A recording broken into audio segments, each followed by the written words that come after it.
大灣區 family 博主聚會之年夜飯 vlog， 今日咧就約咗大灣區 family 嘅博主咧嚟我屋企食年夜飯啦。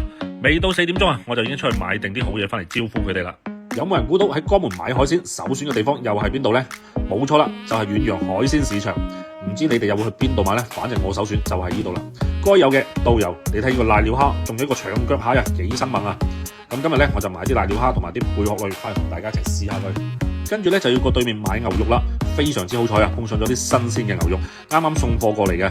你睇下啲肉都仲未到啊，就幾多人喺度等緊買牛肉啦。嗱，老實呢個價格咧又真係幾抵喎，一啲靚嘅位咧 set 50蚊一斤左右，所以老闆娘都話啦，好多餐廳都係嚟我呢度入貨賣嘅。你睇下佢哋幾斤咁買就知啦。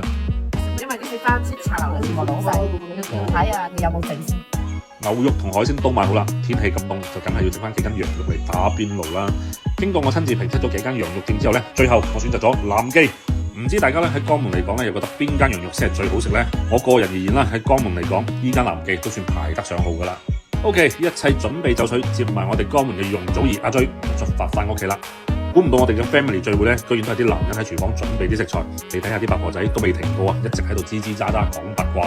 唔使驚啊，我仲有秘密武器就係我哋嘅 Alex 啦，佢真係香港明星級嘅私廚嚟噶。平時咧會幫下劉嘉玲啊、鄭秀文咁樣煮下飯仔。今日咧就輪到我試下明星級別嘅待遇先。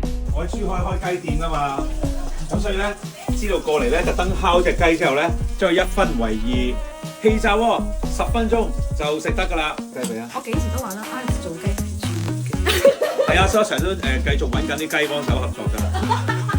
喂，啲餸都仲未整好，你睇下呢班友仔就已經忍唔住喺度偷食啦。難為我哋嘅 Alex 啊，仲喺廚房入面埋頭苦幹啊！事不宜遲啊，開餐啦喂！